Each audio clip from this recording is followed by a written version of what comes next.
EDTA, ethyl diamine tetra-acetic acid, if I am saying this correctly, is a very cool supplement.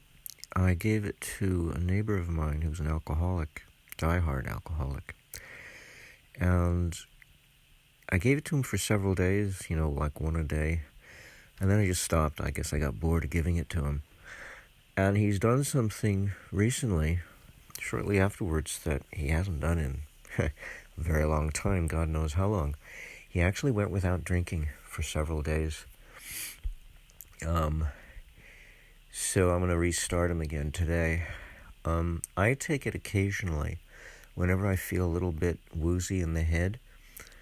I take one, and then I've learned, or I've remembered, I should say, I recalled from having previously read about the subject 40 years ago that it's good to follow up with seaweed afterwards. The directions on the bottles say to wait an hour before eating, so or wait 2 hours after eating. So I wait an hour, and it's usually in the middle of the night that I get woozy and that I notice it. So, and I wake up frequently anyway, so I'll wake up, I'll take an EDTA if I feel like I remember now, I should take it probably now.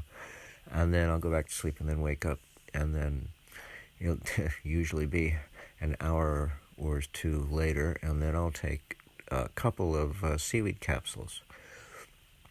And that seems to be a little bit more efficient at getting the job done. I'm quite happy with it, so I'll put a link to the Amazon product that I've selected. There's so many available varieties of both items in the description underneath the video. And I hope you enjoy it as much, the benefits, as much as I do. Maybe I should give a little background. When I say that I get woozy, see, I'm not an alcoholic, I don't drink, yet I have candida overgrowth. I've had it since I was 19. I got a lot of metal into my body, and it's unfortunate that I did that. And it was only recently I figured out the connection between the onset of my woozy condition that I would sometimes feel in the middle of the night when I'd wake up, versus when I had started to submit myself to the consumption of metal, literally steel, baking pan steel.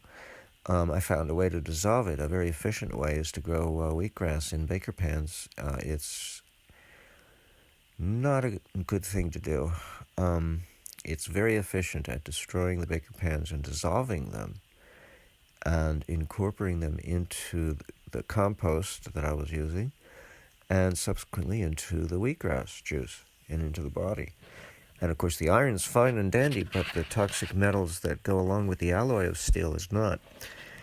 And it's literally, I brought on candida, and so I'm a self-made alcoholic. I don't have to drink to get drunk. This condition started to appear in the newspaper of the LA Times, the Los Angeles Times, around 1980. About 3 years after my inception of this problem that I gave to myself. I went to school for a couple of years, university out, I left home and I came back, and I started reading this, and it was uncanny because nobody had ever heard. We didn't have a term yet. We didn't even have a term. The newspaper article did not use the term candida overgrowth. We didn't know anything about it at the time. This guy was it was the bottom half of the front page. He was pulled over, given a breath test, and he was considered legally drunk. Yet he pleaded with the officer, please believe me when I tell you, all I had for dinner was a plate of spaghetti. There was absolutely no alcohol in my dinner meal tonight before going out to drive. Very hard sell when your alcohol level is illegal. So I thought I'd give that a little back. So that was my reasoning in figuring out that there may be a connection between alcoholism, candida overgrowth, heavy metal, or Not heavy metal poisoning, but metal poisoning in general. Metals that we should not be having in the dosages that we have them. And when you think about it, all the canned food and it's and the galvanized pipes, it's a byproduct of the modern age of just about any civilization that reaches. The only one we know of is the recent one of Rome, and they actually did give themselves lead poisoning. We know this for a fact. I think they had it in their piping systems, or in their it was in their pewterware. Yeah, they used pewter for their dinnerware, for their beverageware. So they were getting lead poisoning without realizing it. We think it's so fine and dandy. Metal is a great, tool and this, that, and the other thing. We have no idea what we do to ourselves over time. This is over time now. This is not right away. But in my case, I'm very good at doing things at an accelerated pace. And I was 19 at the time. And this was 40 years ago.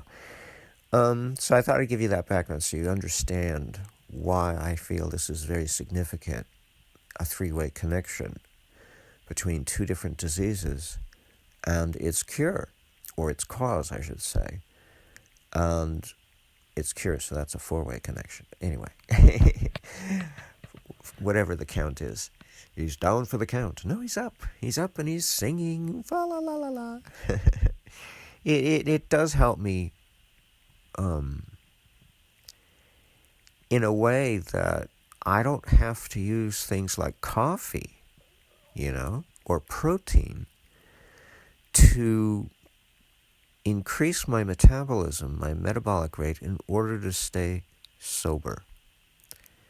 I mean, nothing wrong with that approach, because nutrition is nutrition, but why abuse it, or why abuse socially acceptable drugs such as coffee in order to get the job done when you can just use a supplement once in a while to manage the problem.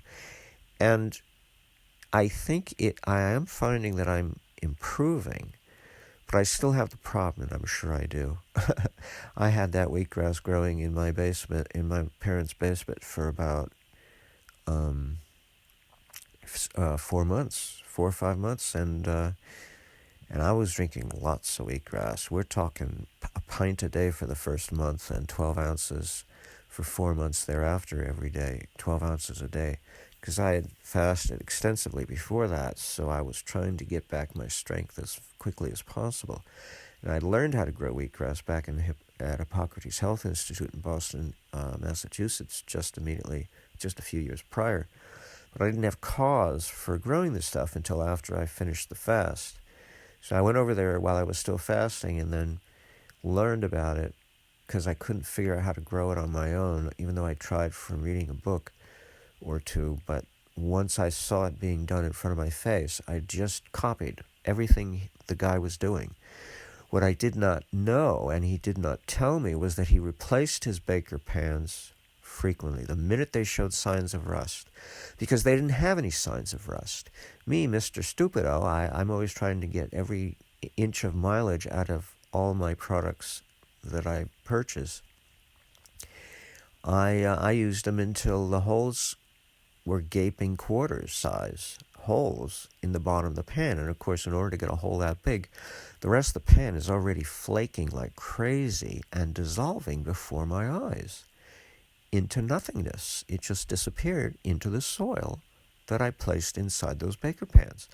The pans are 18 inches wide by, I think, 2.5 inches long.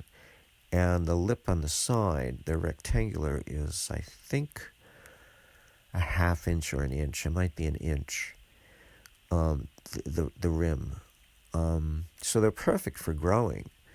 But after that, I switched to kitchen trays, cafeteria trays, plastic cafeteria trays. I wish I had done that right away. I wish I had never seen a steel baker pan. I went to a lot of trouble. I went down to a restaurant supply house in downtown LA to buy them. I had to do everything exactly the way the guy did it.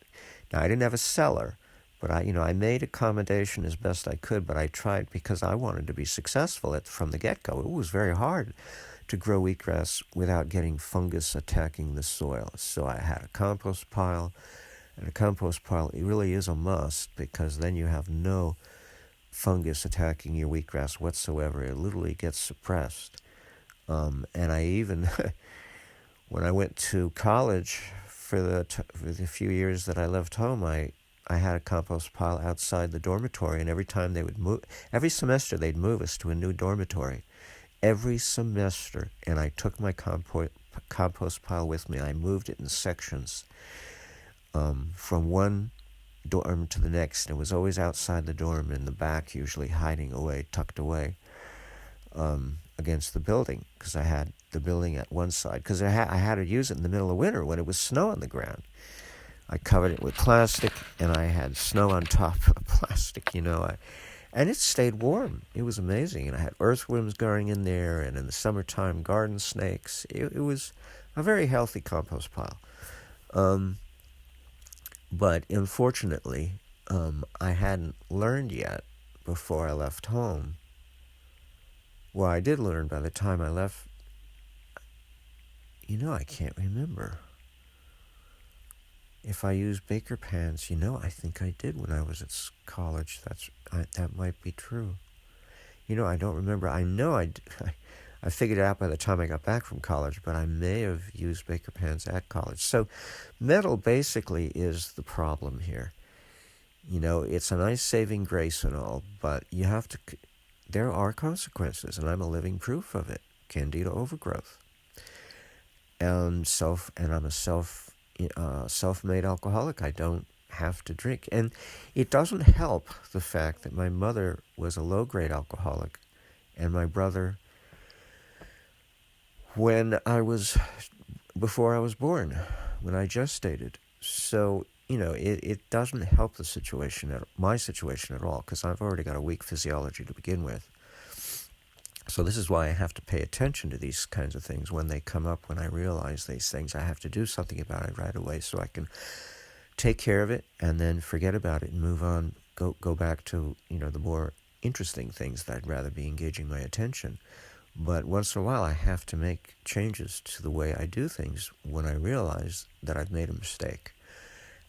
This is the one thing I learned. My father, it wasn't good enough what my father gave me as a legacy to, his tradition is fasting, and I added on wheatgrass, and I thought that's all I needed was fasting and wheatgrass.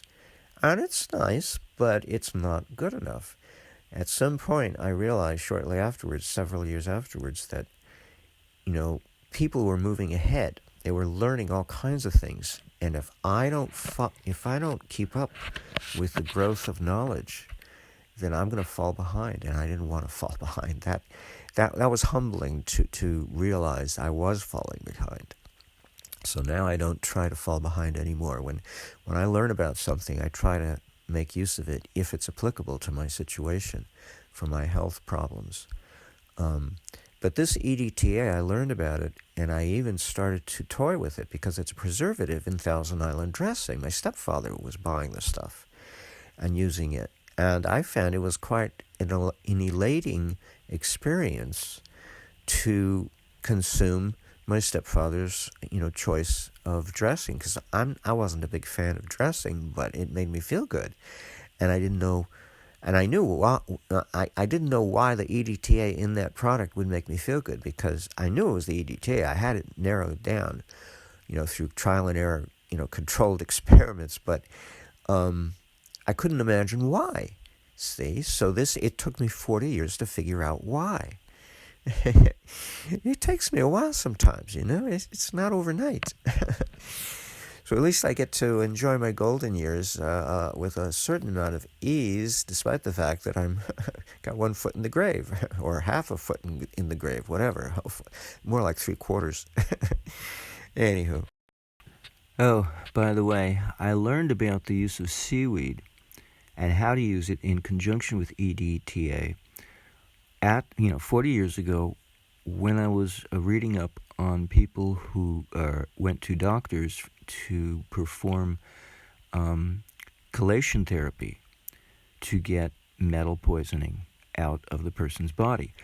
The EDTA sequesters the metal in question. But there's a problem in that the sequestration, I should say, ends up in the colon, and if the